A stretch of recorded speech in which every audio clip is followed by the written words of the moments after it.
కేంద్ర ప్రభుత్వం తీసుకొచ్చిన కొత్త చట్టాలపై ఈ నెల 6న ఉదయం 11 గంటలకు కరీంనగర్ పట్టణంలోని ఫిలిం భవన్లో ప్రజామిత్ర ప్రోగ్రెసివ్ డెమోక్రటిక్ ఫ్రంట్ ఆధ్వర్యంలో చర్చా కార్యక్రమం కొనసాగుతుందని ప్రజామిత్ర రాష్ట్ర అధ్యక్షులు కొరివి వేణుగోపాల్ తెలిపారు. బుధవారం కరీంనగర్ ప్రెస్ భవన్లో ఏర్పాటు చేసిన మీడియా సమావేశంలో ఆయన మాట్లాడారు. ఐపీసీ, సిఆర్పీసీ, ఇండియన్ ఎవిడెన్స్ యాక్టుల పేరు మార్చవలసిన అవసరం లేదన్నారు. 302 murder case, 307 attempt murder, 376 rape, 354 స్త్రీలను అవమానపరచుట, 420 చీటింగ్, వీటి స్థానాల్లో సెక్షన్ల సంఖ్యను మార్చడం జరిగిందన్నారు. ఒక నేరం జరిగిన తర్వాత 24 గంటల్లోపు ఎఫ్ఐఆర్ నమోదు చేయాల్సి ఉన్నా దీన్ని 15 రోజుల వరకు పొడిగించారని, ఇలా చెప్పాలంటే చాలా విషయాలున్నాయని అన్నారు. పార్లమెంటులో ఈ బిల్లును ఆదరాబాదరగా కేంద్ర ప్రభుత్వం యొక్క చివరి సంవత్సరంలో జూన్ 2023లో బిల్లు ప్రవేశపెట్టి డిసెంబర్ 2023లో 144 మంది ఎంపీలను సస్పెండ్ చేసి ఈ బిల్లును పాస్ చేయడం జరిగిందన్నారు. పార్లమెంట్ ఎన్నికలు సమీపిస్తున్న తరుణం కావున ఈ బిల్లును వ్యతిరేకించడానికి ఎవరికీ సమయం అనుకూలించలేదన్నారు. దీని మీద ఎంపీలతో చర్చ చేయడానికి నేను సిద్ధంగా ఉన్నా అని చెప్పి ఏదైతే హోమ్ మినిస్టర్ అమిత్ షా గారు అన్నారో వారి మాటనే మేము ఇన్స్పిరేషన్గా తీసుకొని కరీంనగర్ లోపల ఈ చట్టాల మీద చర్చ చేయడానికి 6 తారీఖు శనివారం రోజు కరీంనగర్ పట్టణంలో ఉన్నటువంటి ఫిలిం భవన్ లోపల ఒక చర్చా వేదికను ఏర్పాటు చేసినాం.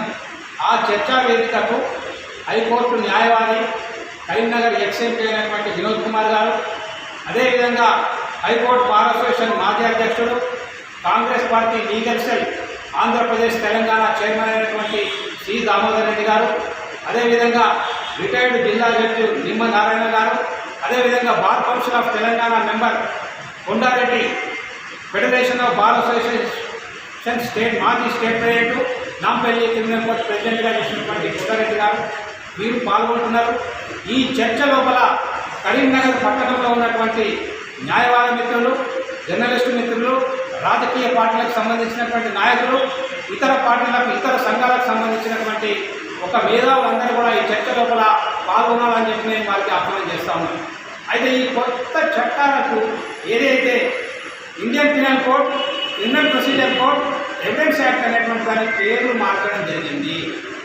ఈ పేర్లు అనేటువంటిది యాద్ చేసుకునే వారికే, ఈ పేర్లు అనేటువంటిది నోటెడ్ కావడానికి నేను అంటున్నా 1 సంవత్సరం పడుతుంది. అందులో ఏదైతే పాత సెక్షన్లు, ఒక నేరం జరిగినప్పుడు ఒక మర్డర్ కేసు అంటే 302, అటెంప్ట్ మర్డర్ అంటే 307, ఒక రేప్ అంటే 376, ఒక outraging the modesty of the women అంటే 354. ఈ సెక్షన్లను మార్చేసారు. అంటే 420 అంటే చీటింగ్, ఆ ప్లేస్లో వేరే సెక్షన్ పెట్టారు. ఇట్లా ఏమైపోతుంది, చాలా పెద్ద కన్ఫ్యూజన్ అయిపోతుంది. గతంలో ఏంటంటే ఒక ఇన్ఫర్మేషన్ వస్తే ఒక పోలీస్ స్టేషన్కు, ఒక స్టేషన్ హౌస్ ఆఫీసర్కు, ఒక స్టేషన్ ఇన్వెస్టిగేటింగ్ ఆఫీసర్ బైలోకు ఇన్ఫర్మేషన్ వస్తే 24 గంటల లోపల అక్కడ ఎఫ్ఐఆర్ అనేటువంటి నమోదు కావాలి. కానీ ఇప్పుడు ప్రాథమిక ఎంక్వైరీ చేసిన తర్వాత 15 రోజుల వరకు కూడా ఎఫ్ఐఆర్ నమోదు చేసుకునేటువంటి అవకాశం కల్పించారు. గతంలో ఏంటి, 15 రోజుల లోపలనే పోలీస్ కస్టడీ తీసుకోవాలి. కానీ ఇప్పుడు 6 నెలల వరకు కూడా ఒక నేరస్తుని, ఒక ముద్దాయిని పోలీస్ కస్టడీ తీసుకునేటువంటి అయితే ఒక 30-40 సెక్షన్స్ మార్చడం జరిగింది. మేము ఇండియనైజ్ చేస్తున్నాం, దీన్ని భారతీయత చేస్తున్నాం అంటే పేర్లు మారితే భారతీయ కాదు. చట్టాలు అనేటువంటిది ప్రపంచవ్యాప్తంగా డెమోక్రటిక్ కంట్రీస్ ఒక రకమైన చట్టాలు, ఇస్లామిక్ కంట్రీస్ ఒక రకమైన చట్టాలు, కమ్యూనిస్ట్ కంట్రీస్ ఒక రకమైన చట్టాలు, 3 రకాల క్రిమినల్ చట్టాలు ఈ ప్రపంచంలో ఉన్నాయి. చట్టాలు అనేటువంటిది మోడర్నైజ్ అవుతాయి, ఇంటర్నైజ్ కాదు. మోడర్నైజ్ అవుతాయి. మోడర్నైజ్ ఏంటంటే అమెండ్మెంట్స్ చేస్తాం. ఒకవేళ ఈ నేరానికి ఇది పెద్ద నేరం అని అనుకుంటే దాని శిక్ష వేస్తాం. ఈ కాలంలో ఇది నేరం కాదనుకుంటే శిక్ష తగ్గిస్తాం. ఈ కాలంలో ఇది అట్లా మార్పులు చేస్తాం, అమెండ్మెంట్ చేస్తాం. కానీ ఈ రకంగా కన్ఫ్యూజన్ వచ్చింది కాబట్టి చర్చ అనేటువంటి ప్రారంభం. ఇండియన్ ఏదైతే గతంలో చట్టాలు వేరే ఉంటే ఒక బ్రాహ్మణుడు, ఒక క్షత్రియుడు రేప్ చేస్తే నేరం కాదు. ఒకప్పుడు మన ధర్మశాస్త్రం ప్రకారంగా ఒక బ్రాహ్మణుడు, ఒక క్షత్రియుడు ఒక మర్డర్ చేస్తే అది నేరం కాదు. అది ఇండియనైజేషన్. కాబట్టి చర్చ అనేటువంటిది మీరు చేస్తామన్నారు కాబట్టి చర్చ అనేటువంటిది కరీంనగర్ నుంచే చర్చ ప్రారంభం. కరీంనగర్ అనేటువంటిది భారతదేశంలో కూడా ఒక ముఖ్యమైనటువంటి అంగం. కరీంనగర్లో ప్రారంభమైనటువంటి చర్చ మీరు చూడండి.